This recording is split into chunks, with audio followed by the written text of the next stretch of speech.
যত ভোট এগিয়ে আসছে ততই উত্তপ্ত হচ্ছে দক্ষিণ 24 পরগনার ভাঙড়। এবার শওকত মোল্লা তৃণমূল বিধায়ক, তার হুমকি হুঁশিয়ারির পর আবাসে উত্তেজনা। তৃণমূল আর আইএসএফ এর লাগাতার দ্বন্দ্ব, সংঘর্ষ, ঝামেলা চলতেই থাকে ভাঙড়ে। তার পরিপ্রেক্ষিতে ডেপুটেশন থেকে প্রতিবাদ আবারও উত্তপ্ত থাকলো দক্ষিণ 24 পরগনার ভাঙড়। বিরোধীদের ঘর না দেওয়ার এই ঘোষণা বিধায়কের। শওকতের বক্তব্যের পরেই অ্যাকশন। সরকারি ঘরের সার্ভেতে স্বজন পোষণের অভিযোগ। এ নিয়ে দফায় দফায় উত্তেজনা। ভিডিও অফিসে জমা পড়ল ডেপুটেশন। ভাঙড় 2 নম্বর ব্লকের 3টে অঞ্চলে এই সরকারি ভাতা পাওয়া লোকেদের অর্থ আটকে থাকে। আমার সঙ্গে যোগাযোগ করুন। ময়নাতে যে লয়ার হাইকোর্টে প্লি করেছিল, আপনাদের পয়সা দিতে হবে না, শুধু ডকুমেন্টস দিয়ে যাবেন, আমি আপনাদেরকে লিগ্যাল সাপোর্ট দেব। আবাস থেকে ভাতা তৃণমূলের ভরসা, তবে তৃণমূলকে ভোটটা দিলে সেসব মিলবে না। বিরোধীদের নাকি সরকারি সুবিধা পাওয়ার কোনো অধিকার নেই। প্রকাশ্য মঞ্চে সুর চড়িয়েছিলেন শওকত মোল্লা।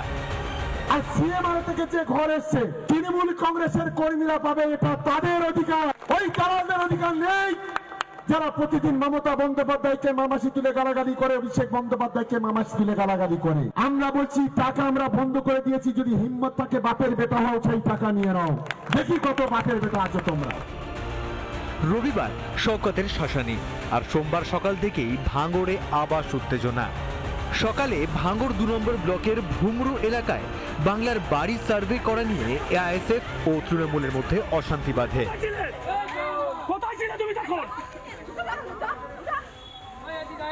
মুরালিটা জিতে দিয়ে চলে চললি, মুরালি জিতে দিয়ে চলে চললি। আইএসএফ এর অভিযোগ, বেছে বেছে তৃণমূলের লোকেদের ঘর সার্ভে করা হচ্ছিল।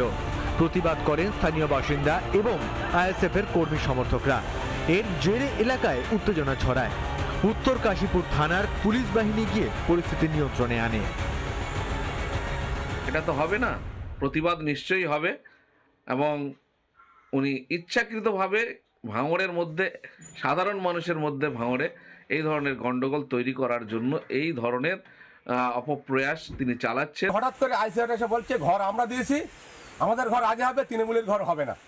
আমরা এখানে বুথে জিতে রয়েছি, ওরা সমস্ত মেশিন পার্ট এবং আসামি, এর আগে সব ওদের বাচ্চা কেস ছিল, মার্ডার কেসের আসামি, তাদের এখন জামিন হয়নি, তারা সব দলবল নিয়ে মেশিন নিয়ে হামলা করেছে। সকালে আইএসএফ তৃণমূলের মধ্যে গোলমাল। আবাস ইস্যুতে গরম ভাঙড়। ঘর না পাওয়ার অভিযোগে ভাঙড় 2 নম্বর বিডিও অফিসে জমা পড়ল ডেপুটেশন। যোগ্যরা ঘর না পেলে বৃহত্তর আন্দোলনে নামার হুঁশিয়ারি দেয় জমি জীবিকা বাস্তুতন্ত্র পরিবেশ রক্ষা কমিটি।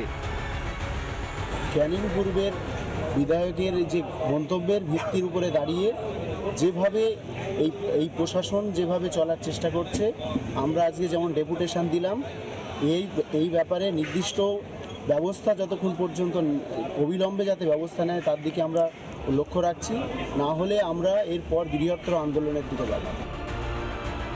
আর এসব দেখে অনেকেই বলছেন শওকতের বক্তব্যের জেরে ভাঙড়ের দিকে অশান্তির পরিবেশ তৈরি হতে পারে। এটা তার সূচনা মাত্র। রিপাবলিক বাংলা। নানা ধরনের কন্টেন্ট দেখার জন্য লাইক করুন, শেয়ার করুন আমাদের ফেসবুক পেজ, সাবস্ক্রাইব করুন আমাদের ইউটিউব চ্যানেল। পাশাপাশি অন্যান্য ব্রেকিং নিউজের জন্য অবশ্যই চোখ রাখুন রিপাবলিক বাংলায়।